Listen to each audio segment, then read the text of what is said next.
fighting back because we know that this proposed mega merger between Kroger and Albertsons will likely lead to job losses, food and pharmacy deserts, higher prices, and will harm low-income communities. Speaking out on the steps of the U.S. federal courthouse in Portland, where today a judge began hearing arguments involving what would be the largest supermarket merger in U.S. history. Thank you for joining us here at noon. I'm Christine Pidewanich. This morning, we heard from grocery workers unions who want the proposed merger between grocery giants Kroger and Albertsons blocked. The state of Oregon Senator Ron Wyden, and Washington Representative Pramila Jayapal also want to stop the merger. Critics say it would eliminate competition, drive up grocery prices. Now, if it is approved, Kroger's and Albertsons would sell more than 500 stores in places where their stores overlap. The court will now decide whether to delay the merger while the FTC can complete a review of the deal. The hearing is expected to last until September 13th. In southeast Portland, a man is dead after a house fire broke out earlier this morning. It happened just before 3:30 a.m. near Southeast Flavel Street and 76th.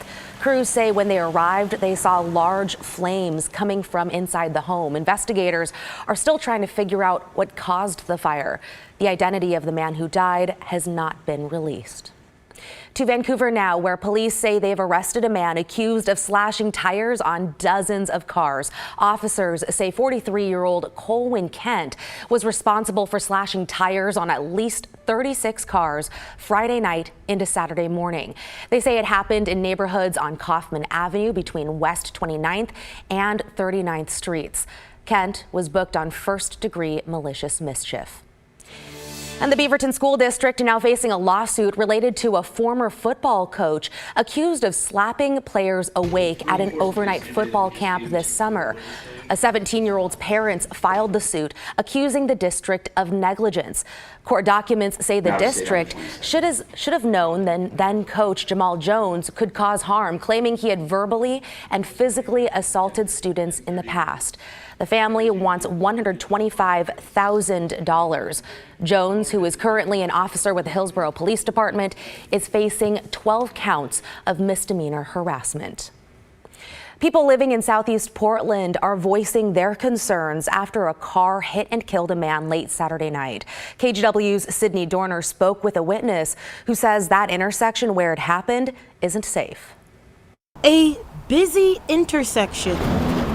Southeast 162nd and Stark Street is filled with people commuting on foot and by car. But some people in this area aren't a fan of the intersection, like Louis Hansett, who says he's always nervous when walking there. It just seems like an unsafe intersection right now. There's a lot of accidents. I've literally had several times where people have almost hit my dog even though she's within 2 feet of me. Late Saturday night, he saw the aftermath of a hit and run at the southeast intersection, leaving a man dead by the time officers arrived at the scene. And I heard a big crash really late at night. I came outside and I didn't really see anything at first, but police showed up very quickly. This is the 4th pedestrian fatality on Portland roads in just this month. Phoenix, who works at a nearby corner store, says he watched the surveillance video firsthand. The car hit 2 people and speed off, but it hit a lady and she got up and started running to the dude that was dragged to the intersection on the other side. Saying the deadly incident got worse and worse as he watched. He was stuck on the hood and they slowed down a little bit to get him off the car or something. Then they just started speeding again. They just took off. They didn't stop or anything. Both people I spoke with say these pedestrian traffic deaths could have been avoided. I feel like they're not doing enough to help anybody. Just have something safer for people or have more cameras on the streets a little bit more. Where you have to be 6 inches away from where cars are driving to hit the button for walk. How stupid is that? Hoping the city can find a solution soon. Instead of catering to the people riding on bikes and putting them out into the street in the intersections, I think we should be catering to the people driving thousands of pounds of steel at high speed. Sydney Dorner, KGW News. In the Jansen Beach area, police cracked down on retail theft. A total of 18 people were arrested or cited on Friday. Officers recovered about $1,000 worth of stolen stuff, a stolen car, an illegal gun, and 7 ounces of meth. It doesn't just affect big box retailers. It's going to affect the small businesses as well. Speaking of retail theft, Portland police say they will no longer have investigators exclusively working those cases. Police say instead, those cases will be assigned to a detective at each of their 3 precincts. The president of the Oregon Retail Crime Association says he's worried that the Bureau will have a harder time investigating and arresting some of the more sophisticated retail criminals. They mentioned that they were going to continue investigating organized retail crime. And I do think, them continuing the theft missions, we certainly appreciate that. But that's just kind of, you're catching your everyday shoplifter. You're not necessarily always catching the big groups or the organized retail crime groups. A police spokesperson says property crime detectives were reassigned to the sex crimes unit and the special victims unit. In a statement, Police Chief Bob Day said, "Change is always difficult, but it's imperative that we make these important decisions when it comes to using our resources to address the most egregious crimes." More police are coming to Portland's Oldtown neighborhood in an effort to address crime and other livability concerns. Starting next month, the Bureau will set up a mobile office by Northwest 3rd and Davis. And they will also leave a parked police car near the Chinese Garden.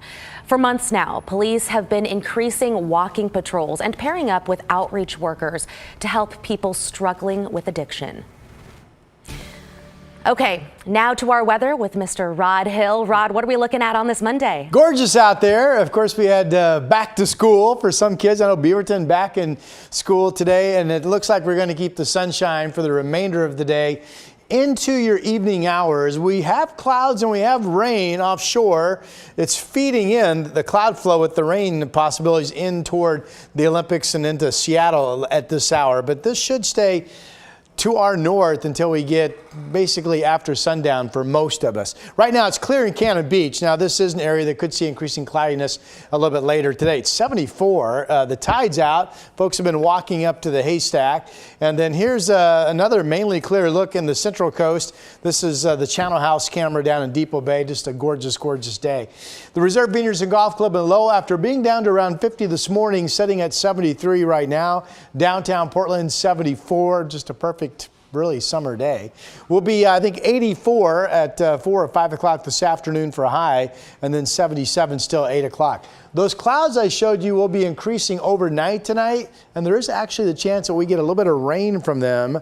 The forecast after that quickly turns. I'll have that flip-flop on the 7-day coming up in just a bit. Okay, thank you so much, Rod. Tens of thousands of travelers dealt with long lines at SeaTac over the weekend after a cyber attack. And at this point, it's still not clear when things will be resolved in the Seattle area there. So airport staff noticed suspicious activity Saturday morning and confirmed it was a cyber attack by Sunday afternoon. Throughout the weekend, airport staff had limited internet access and travelers lost access to the airport's website. Officials say TSA was not compromised, but that didn't stop long lines from forming yesterday at security. They told us in an email and in a text, try not to check a bag if you can.